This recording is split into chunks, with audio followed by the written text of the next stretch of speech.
היה פה כמה שאלות שעלו וגם תזכירו למה השאלות. זה כבר מקליט כדרך אגב. סבבה. אסור לך לזוז משם, למה זה בול, אתה יודע.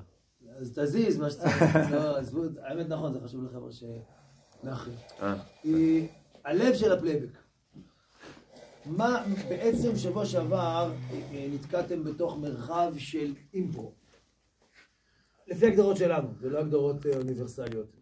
אימפרו זה שאתה מאלתר בפתוח. מה שבא לך, אתה לא כלום. אתה חייב לאיזה משחקים, לאיזה הצגות, לאיזה זה, אבל אין לך איזשהו תוכן לטפל בו. ואז, זה מה שאתה דיברת איתי, זה הולך למצחיק. כי וואלה, אני פה, אתה פה, מה חייב, אני אמציא דרמה, אני אמציא סיפור רקע, אין לי זמן, מה הכי זול עכשיו, מיידי, מה ייתן לי תגובה הכי ברורה מהקהל? להצחיק. זה היה פשוט. עכשיו, מה ההבדל? מה שהיום אני רוצה שנלמד, וגם אסף עוד יעמיק את הכלים של זה, הלב של הפלייבק זה בן אדם מספר סיפור, ואני צריך לתת לו מענה. זאת אומרת, כשאני שומע את הסיפור, גם את זה, מה שאני אסביר לך עכשיו, למדתי אחרי הרבה זמן במקצוע. למה הוא סיפר את הסיפור הזה? מה כואב לו, מה חסר לו בחיים שהוא הביא את הסיפור הזה? מה אני יכול לעזור לו, מה אני יכול לפתור לו? זה הלב של הפלייבק. עכשיו, אתמול, מבחינת ימי הלימודים שלנו פה, העליתי אתכם לבמה. כאילו, בוא נמצא שיהיה יותר מעניין, אבל אין לכם מטרה מוגדרת. זה כמו שאני אומר לך, תשמע, לך עכשיו לאן שאתה רוצה ותהיה חדור מטרה. אתה יכול לזייף את זה, אתה יכול להמציא מטרה, אתה יכול לזה, אבל באופן טבעי זה יהיה או חסר עניין, או כשעשיתי שתי קבוצות, אז היה לי עניין לעקוף את השניים, אז הרמנו אנרגיה בלי היגיון, והכל ביבע, כמו חלב שגולש. כשיש לך מטרה, אני אומר לך, תשמע, בן אדם עכשיו הביא סיפור, ואתה צריך לתת לו מענה, אתה עולה לבמה עם מטרה. ואז זה נהיה מעניין. כך הומלס, יושב מרכז העיר, אין לו כלום בחיים עכשיו. וואי, הנה הומלס, הוא מאוד משעמם. אין לו שום, אין לו עמוד שדרה, אין לו מגמה, אין לו רצונות, אין רצון. כשאנחנו עולים לבמה, ואנחנו צריכים לפתור סיפור של מישהו, לקחת סיפור הכי אחד הפשטניים, בן אדם סיפר סיפור שהוא נשדד. מישהו היה עם סכין, לקח לו את הארנק. פאט פלייבק לפני איזה 10 שנים. והמענה היה נורא פשוט, עשינו סיפור שבו מגיע השודד, והוא מפוצץ את השודד. הוא הביא לבמה חולשה. ואנחנו נתנו לו כוח. אז היה לי סיבה, היה לי מטרה. לא היה לי את כל האופציה. כן, לא, גם להפריע באמצע, לא חייב להרים את היד. אפשר שאלות באמצע, בטח. זה נשמע לי שזה יכול דווקא לכיוון של, כאילו, כמו לזרום מלח על הפצעים, כאילו להגיד, בן, היית יכול להיכנס בו. ולא יעשה לו טוב. מאוד תלוי איך אתה עושה את זה. מאוד תלוי באיך. מאוד תלוי לקלוט מה הבן אדם, מה זה. אני באותו עניין רציתי לשאול, כאילו, אני חשבתי תמיד שאתה לוקח את הפלייבק, הוא סוג של מראה לסיפור שסיפר האדם. לא, זה לא מראה, זה ריפוי. זה ריפוי, אבל איך אתה עושה את זה? כי אתה בעצם מציף את זה, הוא מסתכל על הסיטואציה מבחוץ, ואתה בעצם אולי מדגיש איזשהו רגש כזה או אחר, אבל פה בעצם עשיתם הפוך על הפוך, לקחתם אותו לפן אחר לגמרי. אני אסביר. בקורס של 30 מפגשים, יכול להיות שהיינו עושים 5 מפגשים, שבהם אנחנו רק משקפים אחד לאחד. כי באיזשהו מקום, בעצם השיקוף עצמו יש לו איזשהו כוח. כן. ואז היינו אומרים, תשמע, בסופו של דבר אתה לא תעשה הופעה שלמה, ואז היינו מדברים על השלב הבא. בגלל שאנחנו בקורס טורבו, אז כאילו כן, נכון, בוא נעבור כבר הלאה, כאילו. אגב, זה קורס טורבו, אבל פשוט את הלימודים תעשו מול קהל תוך כדי זה.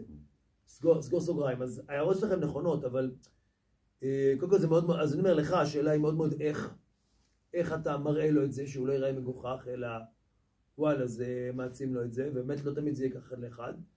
ומה שאתה אומר, יש איזושהי אמת בשיקוף. אני אפילו לא מצליח לחשוב איך לעשות את זה. רגע, אנחנו לומדים את זה היום. לומדים. אבל קודם כל אנחנו לומדים שיש את הדבר הזה.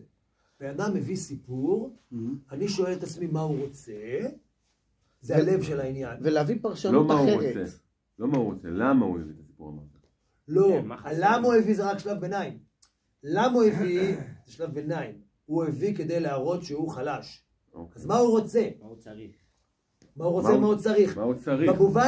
במובן הזה, אנחנו לא עושים טיפול, אבל במובן הזה זה שאלה טיפולית. אוקיי. עכשיו, כל זה רובד אחד. הרובד הבא הרבה יותר חשוב. אם אתם עושים הופעה, ואני לא יודע מתי הצליחו לארגן הופעה כזאת של בודדים, כל מיני אנשים של מוקרטוס באו להופעה שלכם, סבבה, אז אני שואל מה הבן אדם הזה צריך. כי הקבוצה היא פחות דומיננטית מהבריטים. בפועל, בשטח, אתם כמעט תפיעו מול קבוצות. שצריכות משהו? ובקבוצה, כשעולה מספר, אתה מבין שהקבוצה, באופן תת-מודע, שלחה אותו לספר משהו שמפריע פה לכולם, והקבוצה רוצה שנשלים לה משהו. מדהים. אז גם אם הבן אדם שעולה, הרבה פעמים יוצא לי איזה קוקו שוקולד, בן אדם כזה, סטול לגמרי, כוכב, סתם, אתה יודע, כוכב, מבלבל את המוח כאילו. מתוך מה שהוא מביא, אתה צריך להבין מה הקבוצה רוצה. אתה מתקשר דרכו עם הקבוצה. ספציפית בקורס, אנחנו כנראה נעבוד עם הרצונות שלכם, כי אני לא יודע כמה עכשיו יש פה הוויה של קבוצה. וזה גם יהיה ניתוח משני, כי לשבת איתכם בתור קבוצה ולנתח מה הקבוצה רוצה, אני אגיע ללופ. אבל בעומק שצריכים להבין, זה לא שדבר, כשבן אדם עולה מספר סיפור, סתם דוגמה, בצבא, הרבה מהסיפורים הם סיפורי פיפיקקי. עולה הבן אדם הראשון ומספר שהוא היה בשירותים, ואז הייתה התקפה, והוא היה צריך לקום, והוא נפל או לא נפל. והסיפור הזה הוא לא סתמי. זה מה שהיה. אנשים יוצאים מלחימה, רוצים לדבר על הצרכים הכי בסיסיים. על הלנשום, על הלאכול, על הפיפיקקי, זה מאוד מאוד לא מובן מאליו בתוך מצב לחימה.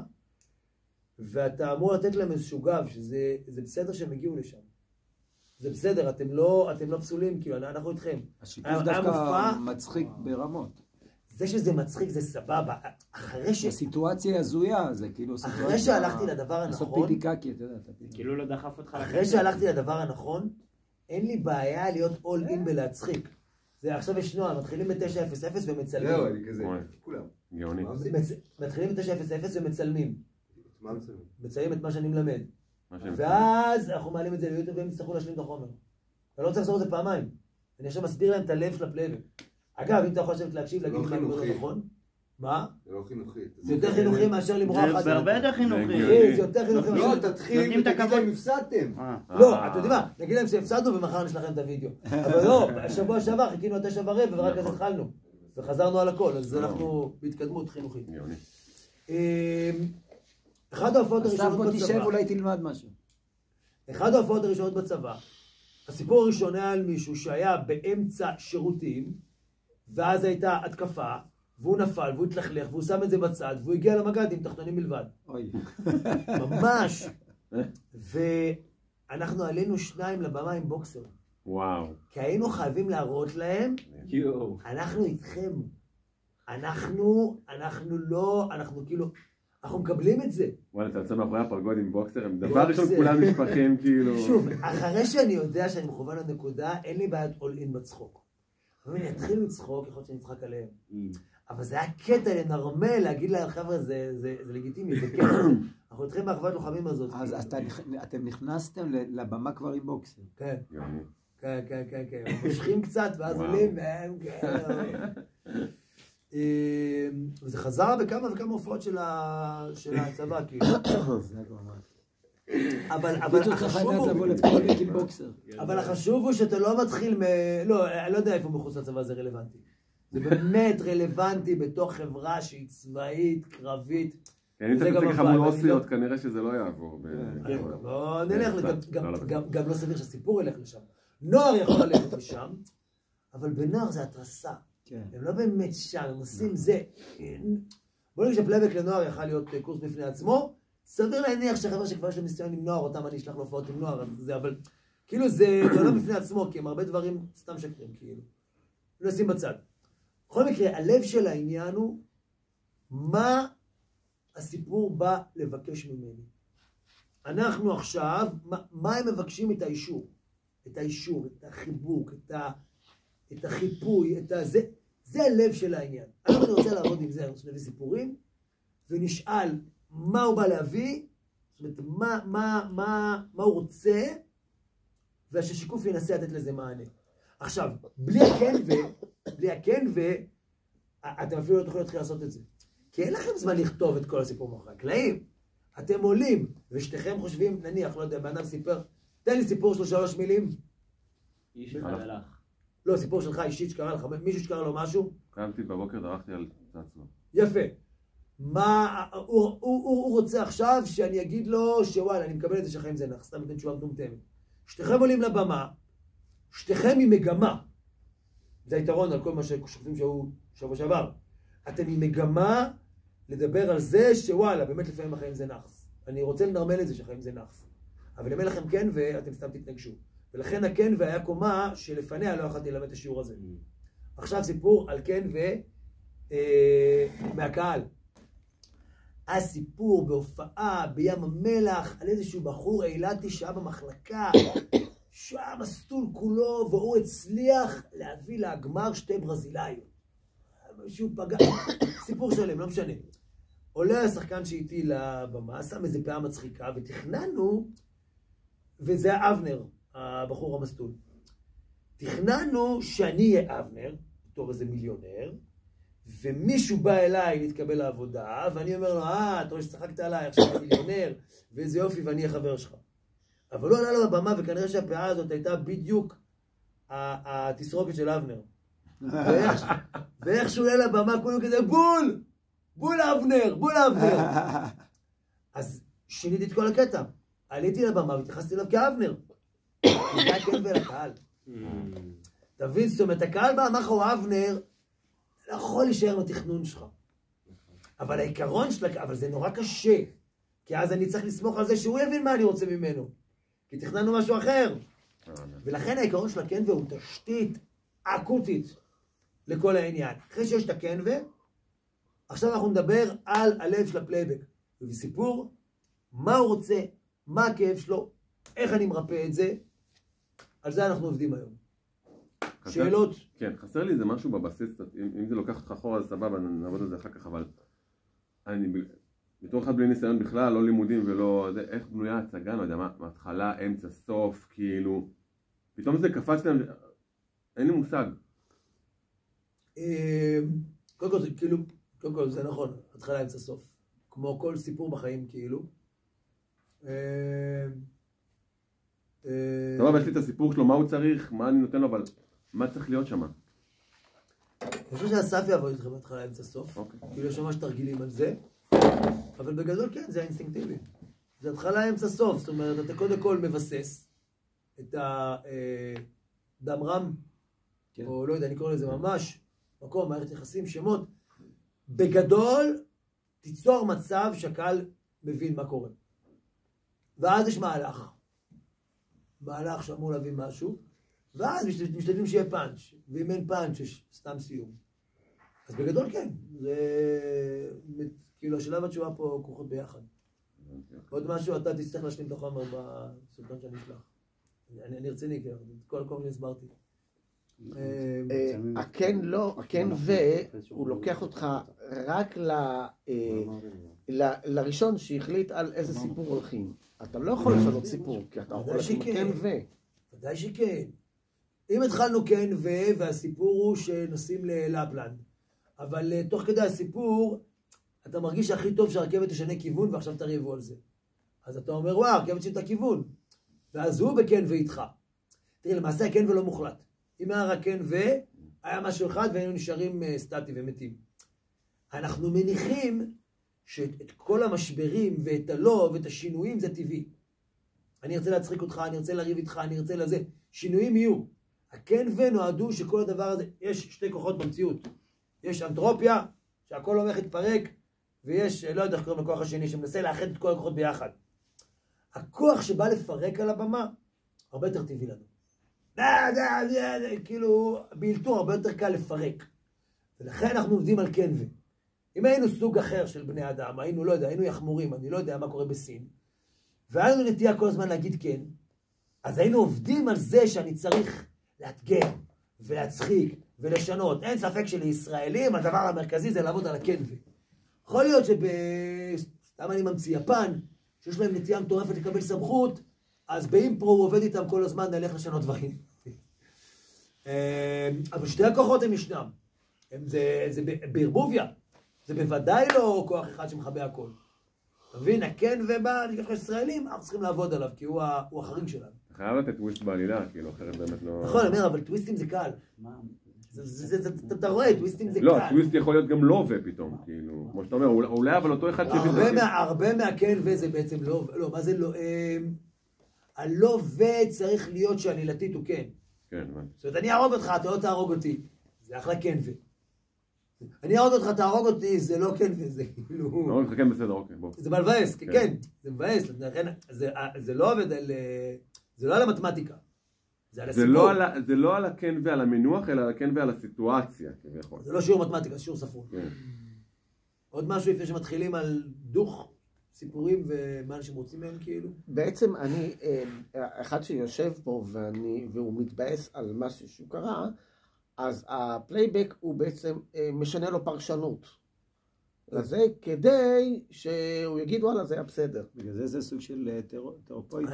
היינו בקורס שלם של טיפול בטראומה על ידי פלייבק, לא משנה, זה כאילו יום שלם כאילו, הוא דיבר על זה. מישהי שבעלה נהרג והיא לא הצליחה להיפרד ממנו, ובפלייבק אמרה סצנה שהיא נפרדה ממנו, וזה עזר לה להכיל את הסיפור. זה קיצוני, ממש טיפולי, אז גם כולם שם מטפלים והפלייבק היה משעמם, יחסית. אבל כן, כאילו, עזוב. אבל הרעיון הוא כן, אתה נותן לו באדם מסגור חדש. בצבא למשל זה אפילו יותר מעניין, אנשים לא באים לסיפור לפני 300 שנה. הם עכשיו שימו את הקו, עכשיו יש להם סיפור. אין להם עדיין מסגור, מוגדר. אז הם באים אליך עם משהו לא מעובד, אתה נותן להם איזשהו מסגור, ועכשיו כל היחידה רואה את עצמה אחרת. הרי אפשר לסיים קו, ולהגיד וואלה לא חוזר פה בחיים. הייתי בגיהנום. ואפשר להגיד וואלה הייתי עכשיו חודשיים הייתי בתיכון. איזה כיף היה כאילו. איזה כיף שלא היה אוכל, איזה כיף שקיבלנו כפות, איזה כיף שנפצעתי, בסדר, מישהו נהרג, אני לא יודע.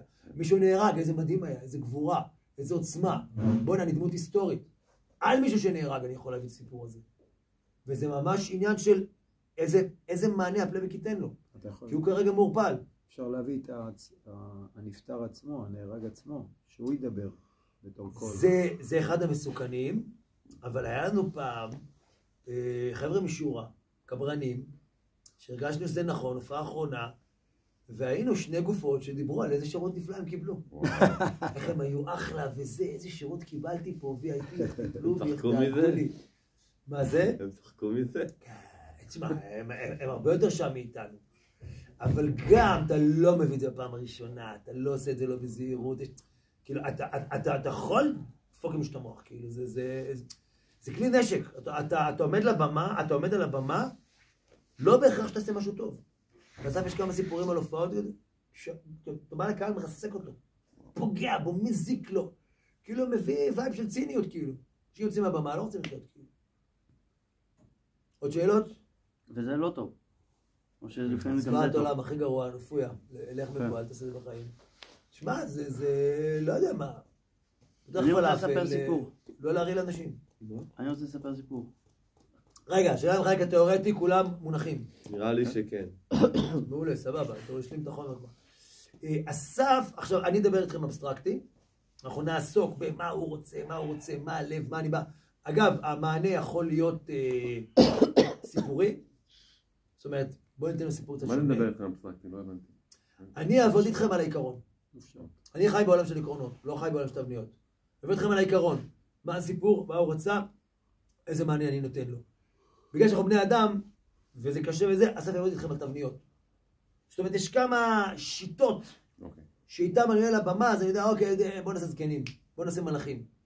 אז שם אתה כבר הרבה יותר רגוע. בצבא היה לנו איזה 4-5 הופעות, 3, לא יודע מה, דוד וגוליית. אין מה להמציא את הגלגל מחדש. משהו הולך, מנצח. יש תבניות שיושבות, והן כבר מכילות, כאילו למעשה את התבניות האלה מצאנו תוך כדי עבודה. אבל הן מכילות כבר איזה DNA שמאפשר לך לקצר טווחים כאילו. אסף יעבוד איתכם על התבניות, אני עובד על המהות. אני רק אגיד, המענה יכול להיות רוחני. זאת אומרת, כאילו אין לי פתרון נפשי להביא לך. אבל אני אגיד לך שבעולמות עליונים תיקנת איזה תיקון, וזה יכול להיות משהו ברמת הסיפור, וזה יכול להיות ממש לתת לך במה, וזה יכול להיות משהו נפשי. זה בגדול. זהו, נכנס לפרקטיקה? זהו, מה שחשוב שכולם מבינים מה קורה? אפשר לחזור אותם שאמרת? לא, יהיה לך סרטון לספות בו. זה מצולם, זה אפשר מצולם. לסגור את הסרטון. לא, יש עוד אחד ששכחנו שהוא עדיין לא הגיע.